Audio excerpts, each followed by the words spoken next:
Hello and welcome back to another episode of Stories. Today on the show, I'm joined with Jerry Dugan as we talk about what it's like for him to take on a podcast all by himself, what it's like to have ADHD, and deal with his daughter who has ADHD as well, and much more about his life. So sit back, relax, and grab your favorite beverage, and I'll see you on the other side. See you there.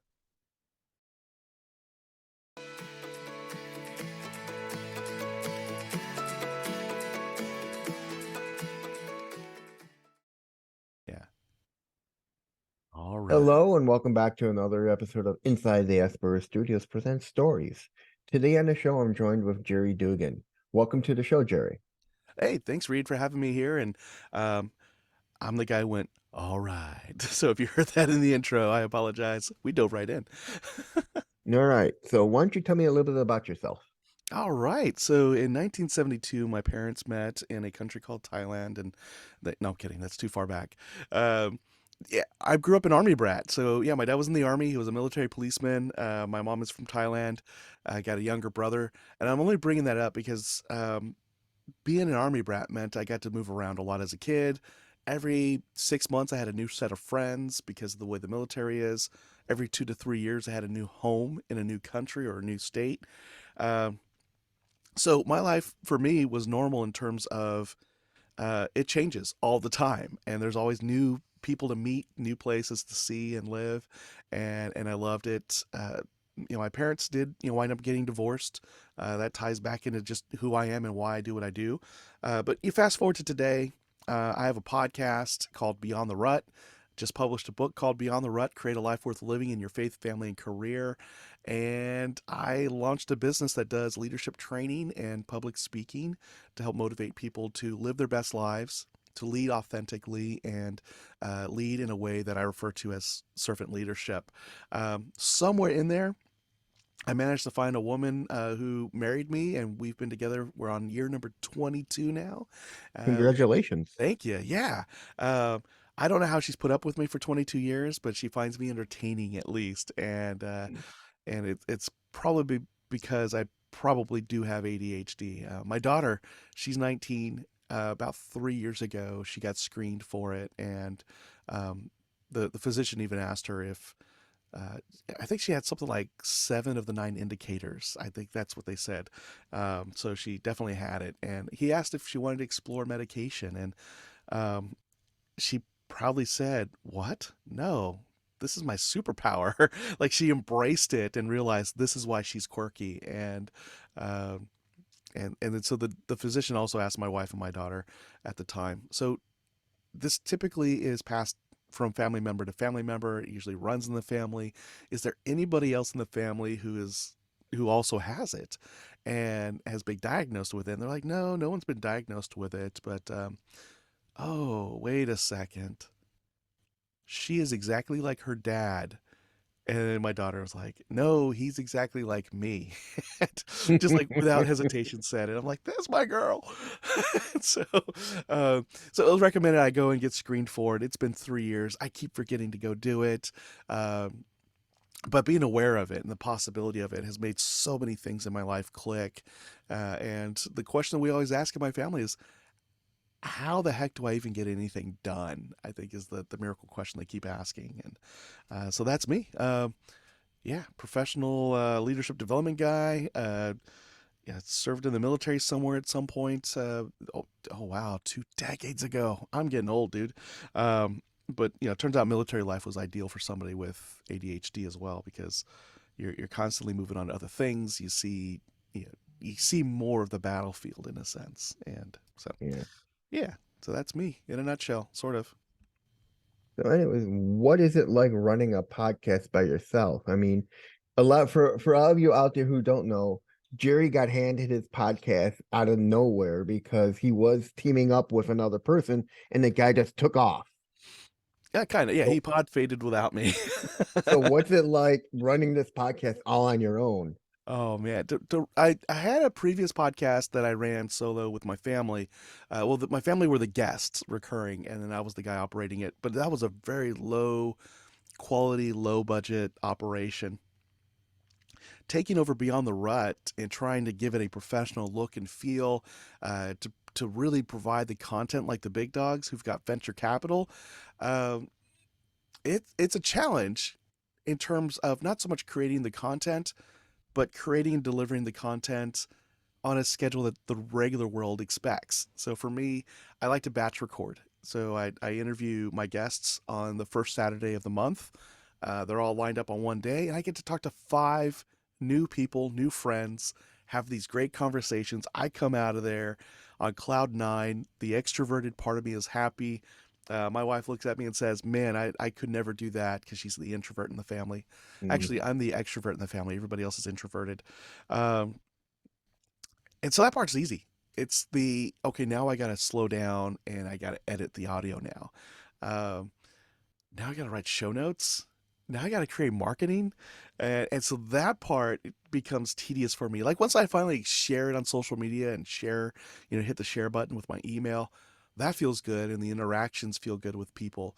But the content creating part, like when I have to actually sit down and consciously and intentionally think about, okay, what was this conversation even about? Okay, great. How do I title it? How do I write up the show notes? How do I write up the marketing so that it hooks people? And there are folks out there that love that kind of thing. For me, it gets to be tedious, and it's like, okay. So that for me has been the biggest challenge, and what I try to do is being more aware that I have moments of hyper focus. Um, I try to ride that wave. So I let my wife know, like, I'm gonna attempt to batch edit today, and she's like, "All right, good luck," and she gives a little chuckle, and I'll go in at like 9 a.m. and I'm like, if I pull it off, it's 7 p.m. My wife has to tap me on the shoulder, and I've edited 3 or 4 episodes, prepped the show notes, and gotten it all ready. So that's ideally if I've tapped into that moment of hyper focus. So it's like riding a wave in a sense for me. But if I don't tap into that moment of hyper focus, or I can't get one to happen, what winds up happening is by 4 o'clock, I'm done. I've had 30 tabs on my browser open. I've talked to 7 people, had nothing to do with the podcast.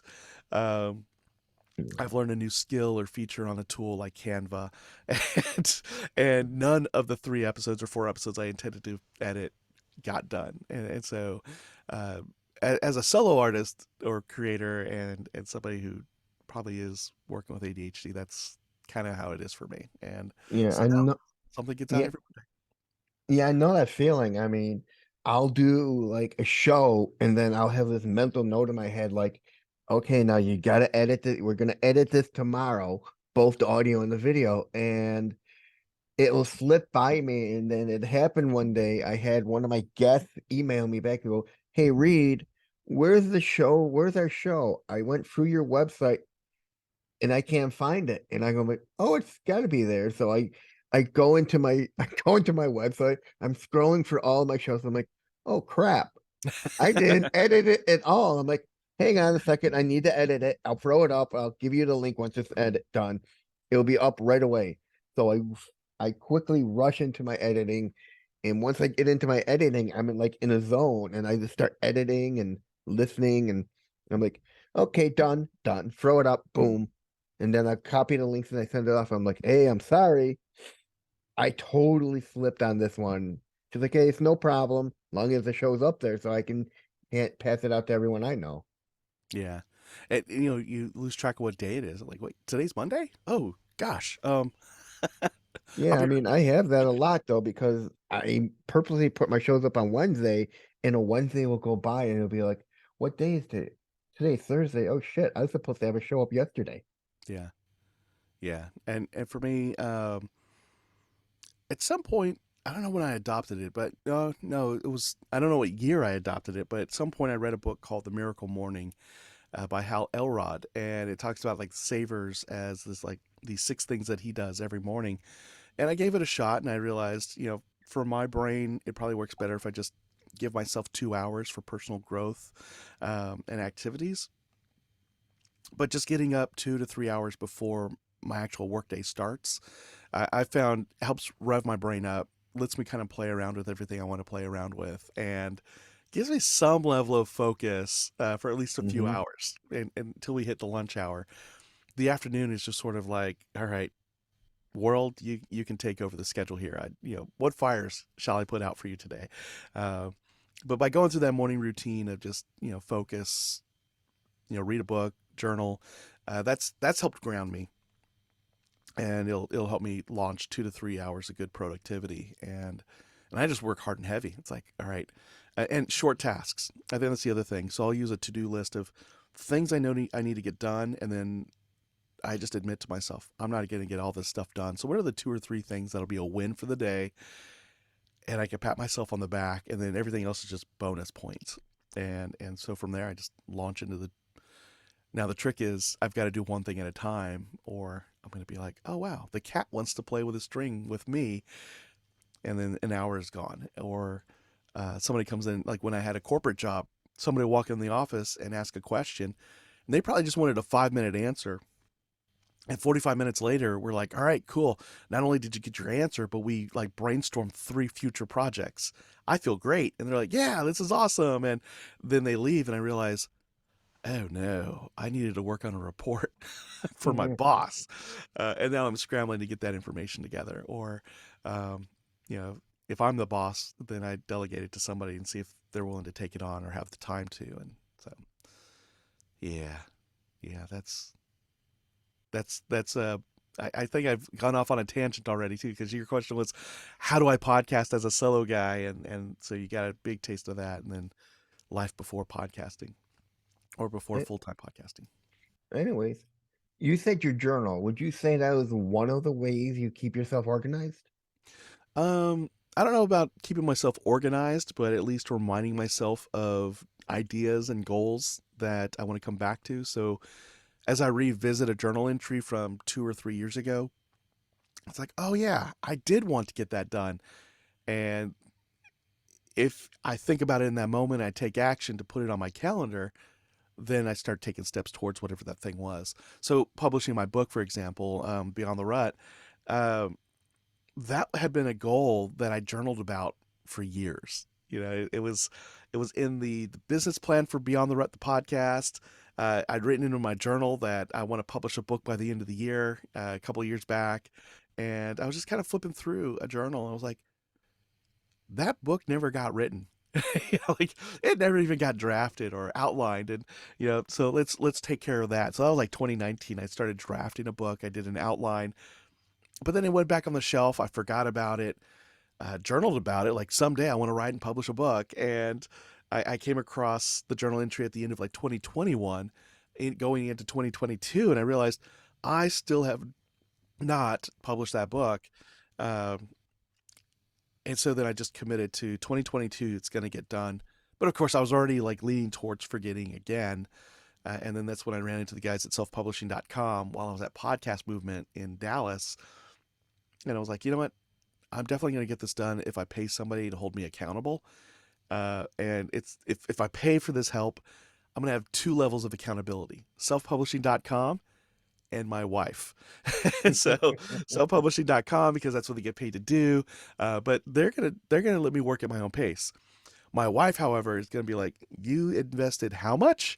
All right, what's yeah, like what's your plan to earn that back? And it's like, okay, I gotta write and publish this book now, because I need the book sales and just the book distribution to lead to the revenue that'll pay off that investment, and get the message out there. So yeah, so journaling has helped me come back to like goals and ideas that I had, and a lot of the things I've added to this show, like rebranding the logo, creating batch processes, time blocking, getting better at those things, are things I've journaled about, like things that are going well for the podcast, things I would like to do better for the podcast, and then I'll see the journal entry like 6 months later, or my notes from a podcast movement. I'm like, oh yeah, I need to do that. Now, do you see a lot of yourself in your daughter? Oh, 100%. It's, uh, gosh, even at a young age, she would, like on vacation, make up homework for herself and do the homework. And my wife would look at her, and her brother, my son, would look at her like, she's weird. Like, who gives themselves homework? And they're saying this out loud.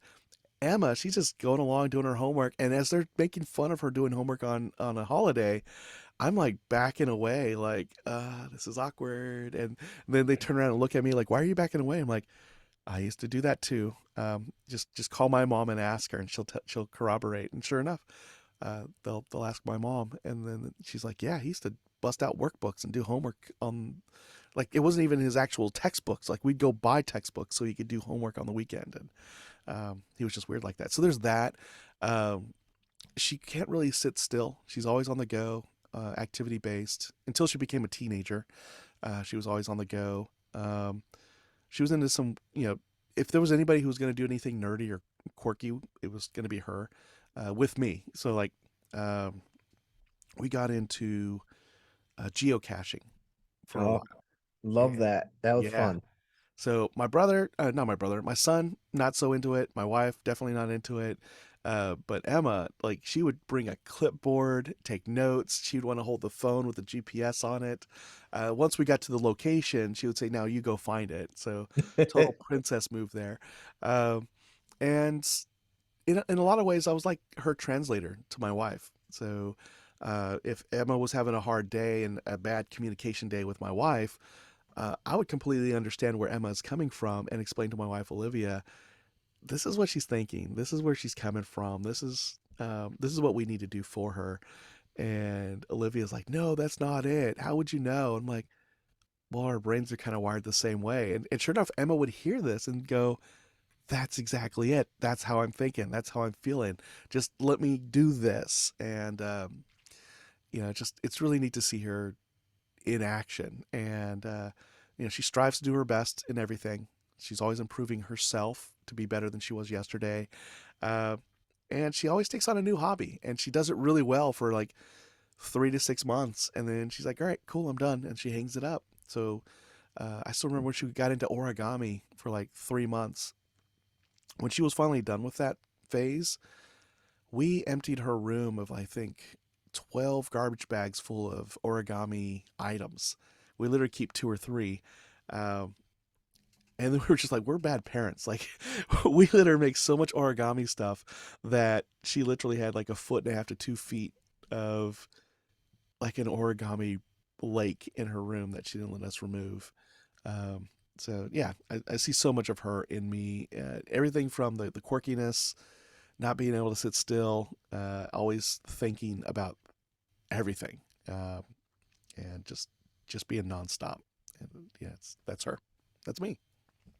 That's called dope chasing the dopamine. I mean, you're Yeah, constantly going after something that keeps your mind active, and after a while, you lose interest in something and you move on to the next. I mean, that's yeah, why we constantly go from one job to the other.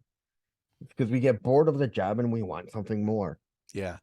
Like, even if you stay in the same company for a decade or two, the job itself has to change. Like, the job duties Mhm. need to be mixed up.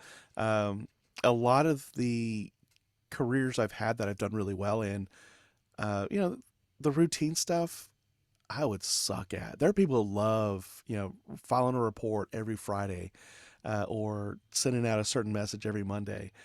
For me, it's projects. I love doing projects. And if you got me on a big project, that's my gig, that's my jam. Um, but I probably don't want to do the same kind of project over and over. Like, so I couldn't Mhm. be the kind of guy who comes in and does only one type of project, finishes it, goes on to another organization, does the same exact thing. That'll drive me nuts too. But throw me on something where I get to solve a problem, explore something, grow, and I'm all for it. And yeah, it's even like in high school. Like, I'm thinking back, my friends love to just hang out in a room for hours and just shoot the breeze. That was torture for me. Like, 5 minutes in, I'm like, I'm ready to jump out of a window, guys. And they're like, what? I'm like, I want to go hiking. I want to go explore the neighborhood. I want to go roam around and see something new. And they're like, well, you got the car. Go. I'm like, but I want somebody to go with me. Oh, we just want to hang out here. And so my friends were always like that. And I was like, well, yeah. So yeah, sitting around in a room and chilling is hard. But that's what my family loves to do. Well, my son and my daughter, my wife, they love to just hang out and relax. And I'm like, I don't understand. This doesn't compute for me. Huh? What? So, What was it like dealing with your ADHD while you were traveling around? I mean, it must have been kind of strange because you were moving from country to country, city to city, and it must have been different, hard for you and your daughter. well, I think for my daughter and I, because she, unlike me, got to live in the same house for 17 years. And so for her, the change was always in the activities she's doing. For me, growing up though and moving all the time, that like the first time we moved, I was a little scared and nervous because I'd never moved before, or at least not that I remembered. But it was not until my dad settled down in Monterey, California, or Marina, California, that I started to feel antsy. So like going into sixth grade, and like that's where we're gonna live for the next 8 years, and I was feeling antsy by middle school, like this is it, like I live in this apartment all the time, and we do the same things all the time, and I'm just climbing the walls here. And fortunately the shift was going from eighth grade to ninth grade, so middle school to high school, it was like, oh yay, big change. um, and so then I take up playing football, and everybody's like, what, football, you're little? I'm like, yeah, I am little. But it was just like football was new, and you know I gave it a shot for a year, and then all of a sudden I'm playing JV football, and then I'm trying out for varsity. Uh, but then I'm also like playing tuba. Like I had different activities going on. Um, but yeah, moving around though, I loved it. It was when I was staying still for so long. That's when I felt tortured. Moving around, I love doing that. New neighborhood, new location, new cultures around me. All that is just, yeah. What did you call it? Dope in the dopamine Chasing the fix. dopamine. Yeah, chasing the dopamine. So yeah, moving around does exactly that for me. It's like, all right, cool, pack everything up. In fact, get rid of everything. Let's just start all over. Like that to me is like a great way to move. It's just get rid of everything, and when you get to your new place, kind of replenish it with, like, you're just kind of painting a new canvas in a way. And it's, yeah. I'm just tapering off on all my thoughts here. Like, yeah. Yeah. What was it like writing a book with ADHD? I mean, that had to be murder on you. Oh yes. Because unlike a podcast like what we're doing right now, I can talk, I can answer, I can, stream of consciousness, just speak what's on my mind. To write a book, it requires that discipline to sit down every day.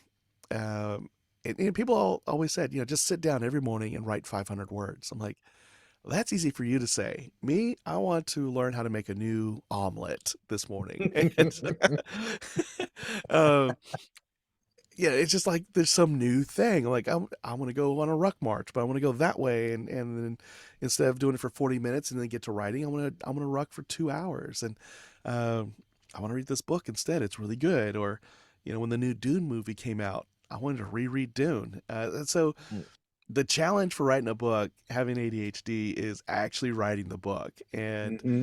um, I think what helped me the most was when somebody told me that Google Docs has a voice feature, so a voice to text feature, or speech to text. And once I discovered that, I realized, oh, there we go. I could just have my outline, I could hit record, and now I'm talking. Boom. And it would give me a raw recording. So I was able to at least able to create a vomit draft. Like once I discovered that feature, I was able to create a vomit draft. So the real challenge became editing for the first time. Like Mm. before I sent it to my editor, I need to give it a once through and fix it up, clean it up, put it in the order I really want. That was hard. So what should have taken me about a week or two took me a month and a half, because I would read one paragraph and think, "Oh, that doesn't fit." And then that's it for the next 2 hours. I'm trying to fix one paragraph. And in the end, I realized, just delete it. Like it doesn't work because it doesn't belong in the book, and Hmm. you're trying to make it work, and just let it go, delete it. But it would take me 2 hours to get there, to realize, just cut it out. And if it's worth having it in, your brain will pop it right back Hmm. in somewhere. So yeah, editing, sitting down and doing the meticulous stuff with that book was the hardest thing. All right, now we get to some of the fun questions. What motivates you, inspires you, and drives you? Oh man, I would say the biggest thing that motivates me is, um, in the Christian space, we say it's breaking generational curses. For me, it's always just been kind of breaking the patterns of limiting beliefs within my family, my extended family, as well as my own immediate family, and so the thing that energizes me and motivates me is that I wanted my kids to see that there was a world beyond what they grew up in. So, when I was growing up, my extended family just felt that their lot in life was to be in poverty the rest of their lives. We're never going to go to school and do well. There's no point in getting a college degree because no one's going to hire us, and I don't want to work for the man. So I'm just going to turn 18, collect disability insurance or welfare, and that's my life. And I'm going to live here with my grandmother for all my days. And I thought, that is no way to live. I don't want to live like that. That's boring. Y'all just sit around and gripe about the world. And I'm looking at my friends over here and like they're going on family trips. And I've been on family trips with other families. There's a whole world out there. So the thing that motivates me is making sure that my kids know that there's a whole world out there to be seen, Mhm. explored, and contributed to. And that's why I have this podcast, Beyond the Rut, because I want them to never get stuck. And I know that, or I thought they never paid attention to me anyway while they were growing up because dad, what does he know? But I knew that they would get to an age, probably when it was too late for me to share my insights with them, where they would say, you know what, that did make sense. Dad in his 40s has some wisdom I could pull from. Dad in his 30s even has some stuff I could listen to. So the show, the book, all this is in some weird morbid way. I don't know if it's the army in me, but it's passing on like my thoughts, my insights, my experiences to my kids and my grandkids so that they could experience and get to know who I am even after I'm gone. So that's my big driver. Yeah, I mean, I know somewhat of that feeling. I mean, I went away to school for my master's in Europe and I wanted to come home right after. My mom's like, no, you're out there, travel. You Yeah. never know when you're going to go back. Yeah. Where did you study? I went to the University of Kent in Canterbury, England, Oh, nice. and then Nice. I spent 6 weeks traveling across Europe. There you go. Yeah. When I was in the army, most folks they usually fight for a duty station close to their hometown. I was the opposite. My first three choices were Germany, Germany, Germany for Yeah. outside the U.S., and my three choices for inside the U.S. were Germany, Germany, Germany. So uh, the recruiter looked at me and said, "You really want to go to Germany, don't you?" And I said, "Yes." One, because it's a familiar starting point for me because I was stationed there twice as a kid, so I want to see it as an adult and see the world from my dad's perspective. But I also know it's a great starting point to visit the rest of Europe, and I'd love to Mhm. see as many of those countries as I can. Um, and sure enough, I got Germany. That was my first duty station. It was kind of sad when my next duty station was at Fort Benning, Georgia. It was like, Yeah. oh, I want to stay out here. And they're like, well, you could, um, but I also fell in love. My wife had just left the army and she was moving to Texas, back to her hometown. And I thought, well, if I want her to live with me and stay with me, we probably need to be close to her family. So I went ahead and I took the assignment to Georgia, proposed to my wife. Well, she was my girlfriend at the time, and she became my wife. And there we were, Fort Benning, Georgia, um, in this little post called Fort Benning, and it was a whole different country. I'll tell you that. What's the best compliment you've ever received? Oh man, it's so weird because I don't handle compliments really well. But I would say the first one I truly received and let it sink into me was from one of my drill sergeants. So I was about 23 years old, and I was what they call the platoon guide. So I was a student leader. So when the drill sergeants weren't around, my job was to make sure that the other 63 people in my platoon, plus myself, all 64 of us, were ready for the drill sergeant to give us the next order of instruction. So he's briefing me, but he's also complimenting me on um, my leadership skills. And he says, things like, you're very intelligent. You listen to what your people need. You're staying aware of the big picture, and you're going to make a very good non-commissioned officer someday. And ideally, I'd like to see you cross over and become an officer, because I think you'd be a really good leader of people. You have people in mind, and you're going to take care of your people and get the mission done. And it wasn't like there was nothing that required him to say that. It just came out as encouragement. And as he's saying this, it's hitting me, and I'm realizing no one has ever complimented me like that. Just out of the blue, no ulterior motive. Like, this guy is just genuinely telling me the good qualities he sees in me. And I started crying. And I couldn't hold it back. I was just crying. It was like this realization. Like, I'm having this whole like revelation in my head. This poor drill sergeant's looking at me like, why the hell is this guy crying? And so he snaps me out of it. He's like, "Are you crying? Pull your stuff together. I was just giving you a compliment. You need to learn to hold that together." But everything I said is true. You just need to not cry when you hear that. Now, whatever that is, you got to sort that out and learn to accept compliment better and just say thank you. I appreciate that very much. Um, but I still remember that because that was the first genuine compliment, at least to me. Um, yeah, because growing up, I just never really had anybody compliment me from my family. Like, it was always a lot of, well, it must be nice you had this, or hey, Mr. College Boy, you're not so smart after all. A lot of getting picked on by extended family, and a lot of my friends, you didn't really have them stick around long enough to like pour into you that way. And so yeah, I would say that's the best one that sticks out of my mind was the first time somebody genuinely complimented me for no reason. Very interesting. Um, what would you say your biggest failure is, and what did you learn from that experience? Oh man,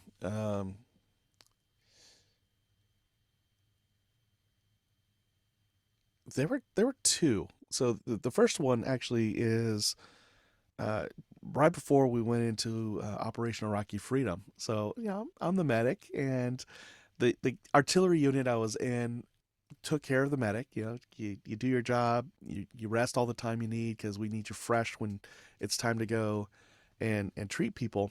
Well, my battalion surgeon shows up one day, and he wants to assess like how good is Sergeant Dugan? Is he ready to do this? We're about to go to war, and I need him to be like ready and humbled as well. And I know that he's a bit confident in his skills. So he gives me a scenario that he's like, "Hey, see that armor carrier right there? That the cat?" I was like, "Yeah." All right. Well, they just got hit by an artillery round or a tank round.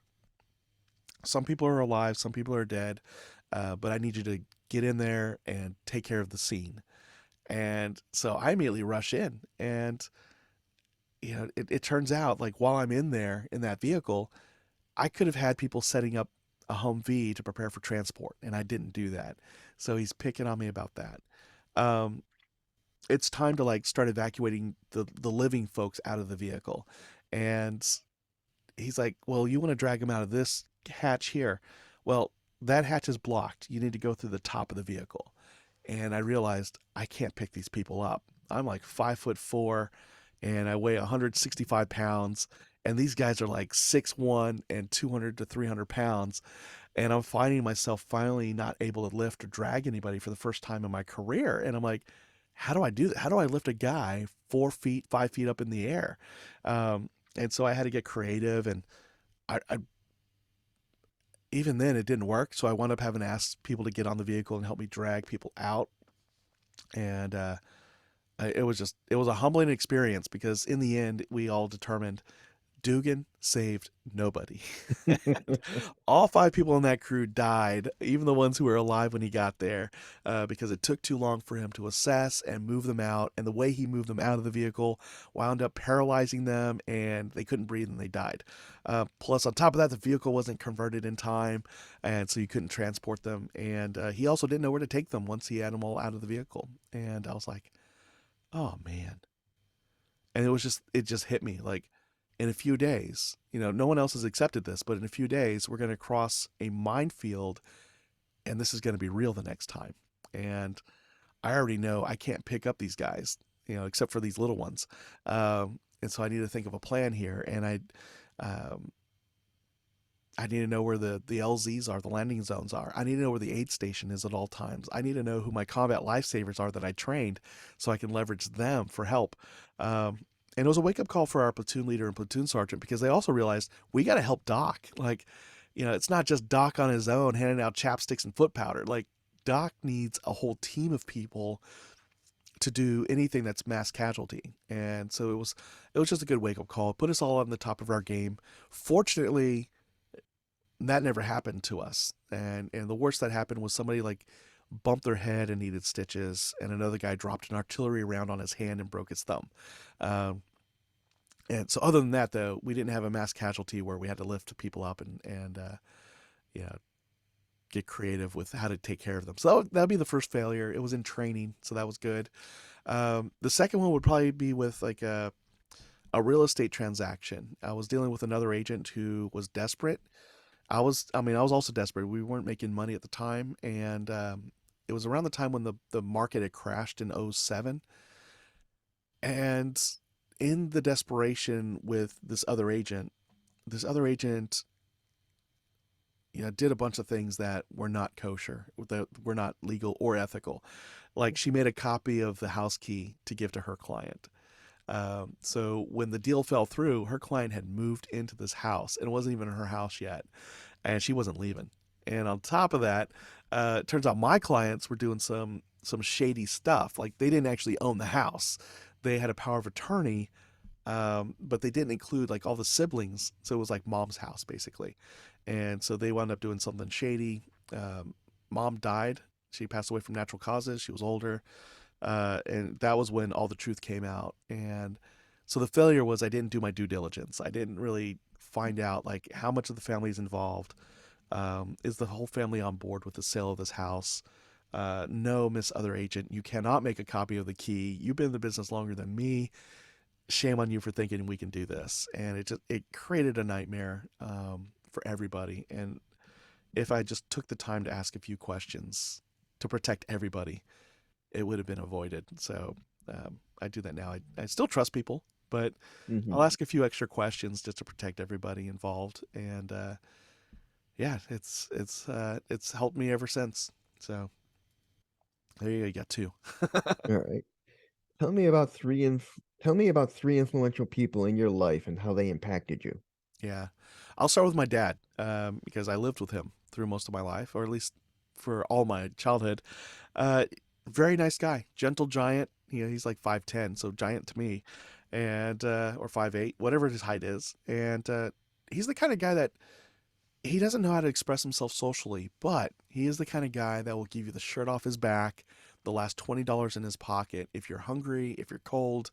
So learning about like sacrificial love, just caring for other people as people, I learned that from him. How to protect people's dignity. When I was growing up, it was a big deal for guys to go have sex and then brag about it at the detriment of the girl, because double standards and all. And my dad said, it's one thing to build up your status, but don't ever do it at the expense of somebody else. And I will always respect you for taking the high road. I don't care if these other guys make fun of you. Um, but if you were to like go out and do what they do, I would lose respect for you, and other people would too. So don't ever try to gain respect by taking away somebody else's respect and dignity. And I was like, okay, cool. So that's number one, hands down.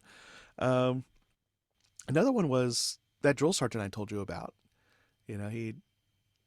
He would always snap me out of my funk, my moments of self pity. Drill Sergeant Abreu. Um, just I remember I climbed an obstacle once, and I just took a moment to kind of reflect up there. And he's like, "What's going on?" I'm like, "I'm just enjoying the moment, Drill Sergeant." And he's like, "Get off the obstacle!" Like everybody's doing this. How do you think I got up here? We're the same height. Get off the obstacle. That wasn't special. You graduating is special. Uh, but yeah, get down. Or like if, when I was feeling sorry for myself, he's like, snap out of it. Stop feeling sorry for yourself. Just go out and get it done. Very influential. It just it emboldened me in a lot of ways. And then, gosh, Jared Easley is another one from Podcast Movement. He's been a good friend of mine for, gosh, almost a decade now. Off and on. Every time I run into him, I feel like we're best buds. And, he's always giving me that word of encouragement. And, it's true to his show's name. He has a podcast called Starve the Doubts. And whenever I start to doubt myself, he comes out of the woodwork and he just has a word of encouragement for me, or says, "Hey, go after this. I think you can get it." And he's shared with me on the flip side. I've encouraged him when he was ready to quit his podcast. And so it's just that human side of podcasting and just putting your information out there, your content, your insights out there, and starving any doubts you may have about how people are going to receive it. It's going to help somebody. All Those right. are my three. What makes you feel inspired or like your best self? Ah, man. The thing that makes me feel my best self the most is how my family responds to me. Um, so just looking at them interact with each other and see that, like, my son and daughter treat each other like best friends, but they also treat each other like siblings. Like, they argue and all that, but they get along so well. And seeing that my wife gets to live out her dream of being a mother and stay connected with our kids, that they talk to her every day, and that inspires me in the sense of, good. What I was trying to achieve in life is happening right there in front of me, and I love that. All right. Finish the sentence. I'm at my best when. I'm at my best when I get to explore and learn new things and meet new people. All right. If you can turn back time and talk to your 18-year-old self, what would you tell him about where you are now? Oh man, this would cause a paradox, I'm sure, but I would tell him, "You really don't want to be a doctor." uh, Here's where your passions wound up being. It turns out in 3 years, when you talk to your faculty advisor and he recommends education or training, listen to him. Don't tell him those who can't teach, um, because that's arrogant. But um, that would be it. Is realizing that being a doctor, that was my mom's dream. It wasn't my dream. I was a pre med student, and so if I could do it all over again, I'd probably study something like organizational development or um, corporate training, instructional design, those kinds of things sooner. But by doing that, I would not have joined the army. I would not have met my Hmm. wife, and I would not have my wonderful kids. So it's like, yeah, Jerry had to have that stupid moment and pay that stupid tax to have the life he is enjoying right now. But that would be the message to 18-year-old myself, self, is the dream you're pursuing isn't yours. Figure out what your dream is. And the sooner you can figure that out, the sooner you're going to be living your truest life, your truest self. I mean, that's a really good advice because you see a lot of kids these days going after a dream and it's not their own. It's their Exactly. parents pushing it on them, saying, I was this, I want you to be the same. And these kids don't know what they want until they explore. Yes. Yeah. Ex-boyfriend of my daughter's, he's a sophomore in college, and his parents told him, "You're going to be a doctor." His dad actually specifically said, "You're going to be a doctor. You're going to go through this program specifically at this school, and then you're going to go to this school and apply for these other schools. You're going to be a doctor." And the reality is that kid does not want to be a doctor. And it probably resonates with me so much because my mom wanted me to be a doctor so badly that I actually was a pre-med student for 4 years, got a 2.1 GPA, which meant I was not going to med school. and uh, yeah, and this poor kid is following in that same path. He's gifted as an artist. I've seen his work as an artist, and I think if he could learn the entrepreneurship around how to be a professional artist and earn income off of that, he would be his happiest, truest self. So it's, yeah, that kind of thing. Right? If you can have a billboard with anything on it, what would you put and why? Ah, I would put on there, "Life is too short to live stuck in a rut." And that's my motto on the show, because life is too short. I have met so many people in my life that hold themselves back for the sense of perceived safety. And in the process, they become bitter because they see other people going out and achieving their dreams, and they just wish they got that too. Or, it must be nice they got that break. And it's like, all you had to do is put yourself out there and, keep growing, keep becoming a better version of you. And in the process, you're going to land somewhere and you're going to love it. And, um, and just instead, we choose to be in that rut, and we choose to play it safe. And, we get towards the end of our life and we realize, wow, I missed all those opportunities. And then by thinking that way, we miss out on that realization that we still have opportunities in front of us. So realizing that life is short, life is delicate, it's not worth wasting that time being stuck in a rut. All right. What what do you think the world will look like in 5 years? Oh boy, we got one of two ways to go. On the more positive side, I see a lot of the rift happening in our country going away.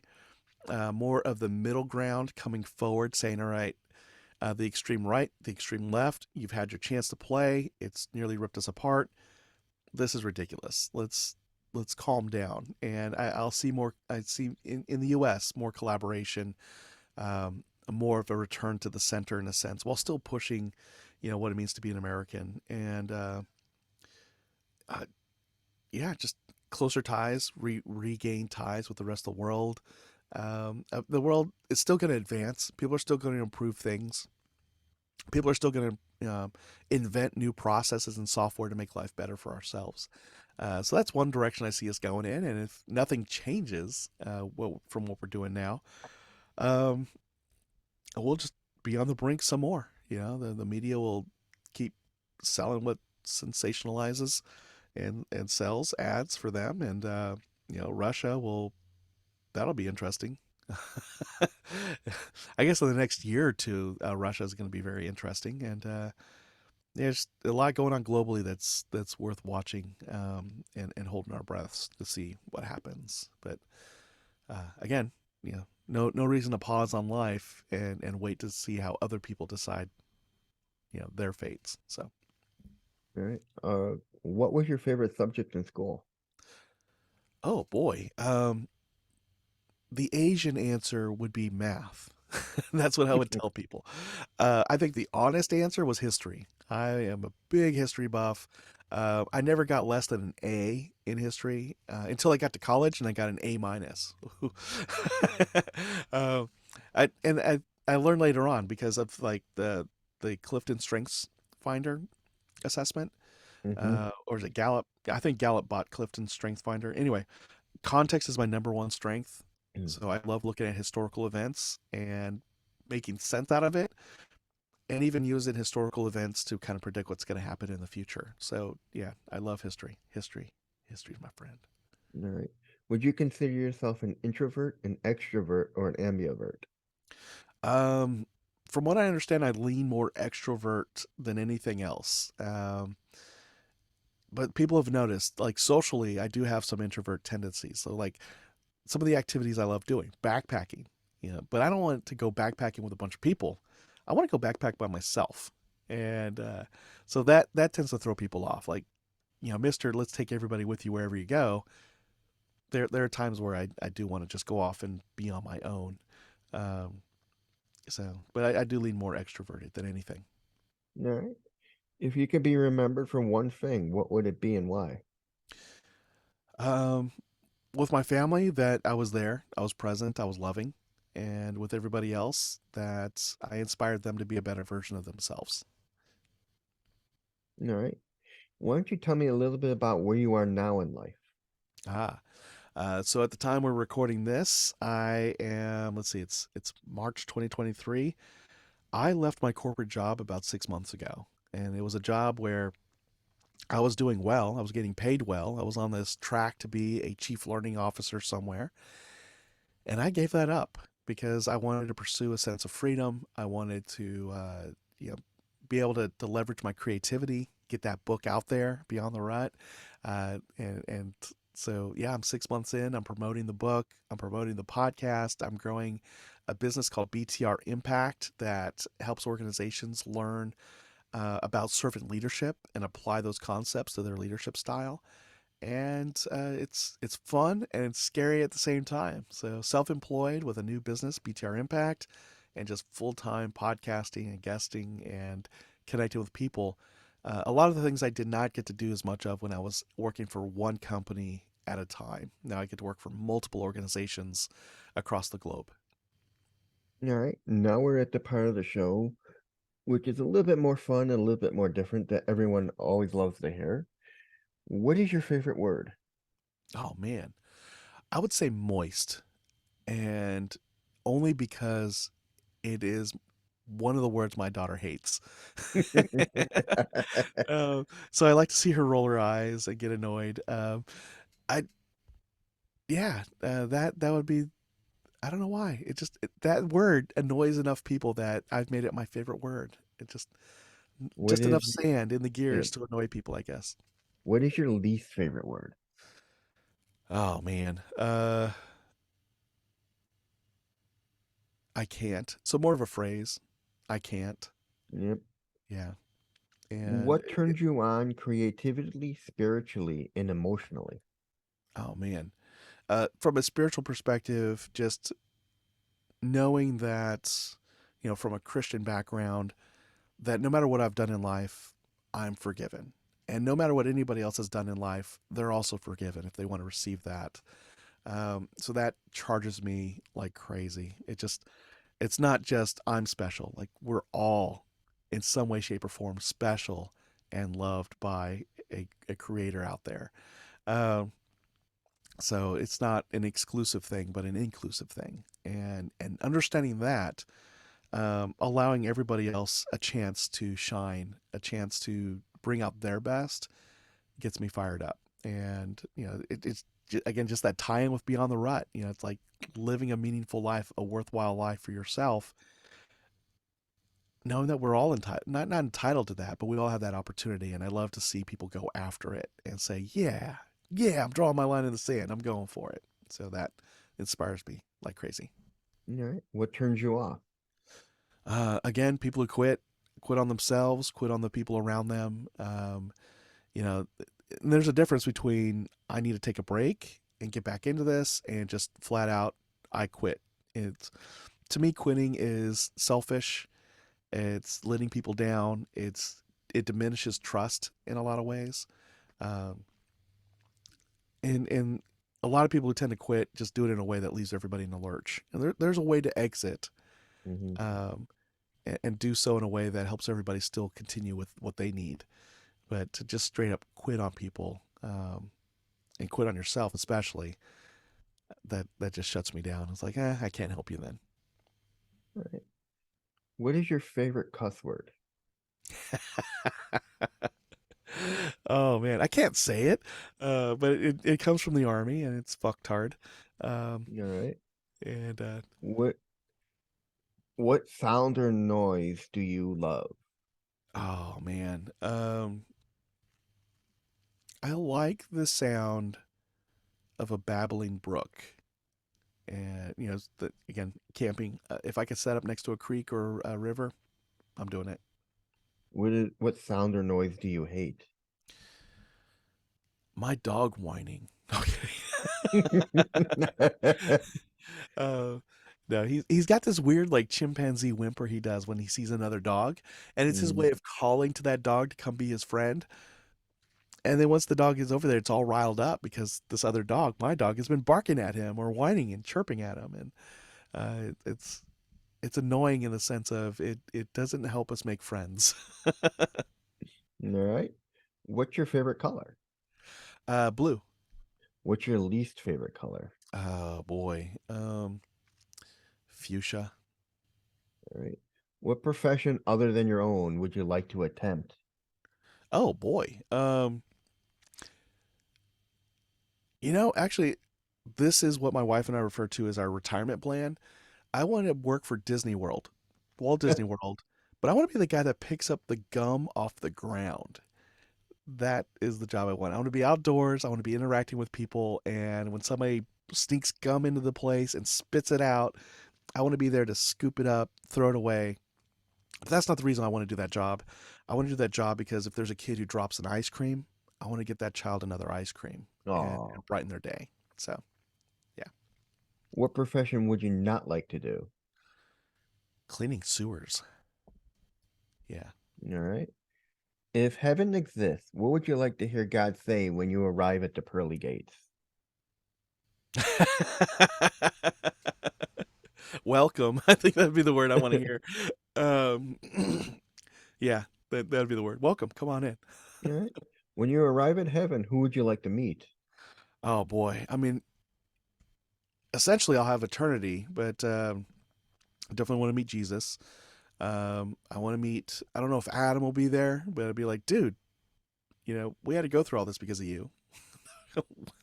uh, so I'd like to meet all my heroes from the Bible, but just kind of just it's me, extroverted me. I'll probably want to meet everybody up there, and I'll have eternity to do it. All right. What books do you recommend my audience read besides your own? Oh man. Well, there is that. No, okay, no. Uh, One of my favorites is The Happiness Advantage. And that's because if you've gone through a hard life, that one gives you the aha moment why it's so important to embrace happiness first and then find success out of that as a byproduct. So that's probably the one book. And then the second one, tied for second, I don't know, something like that, is How to Make Friends, How to Win Friends and Influence People by Dale Carnegie. All right. And finally, where can people find out more about you on the web? Ah, best place to go is beyondtherut.com. That is where the podcast sits, information about my book, um, social media links, all that stuff. Beyondtherut.com. And that's it, folks. That was Jerry Dugan from Beyond the Rut. I'll see you in the next one.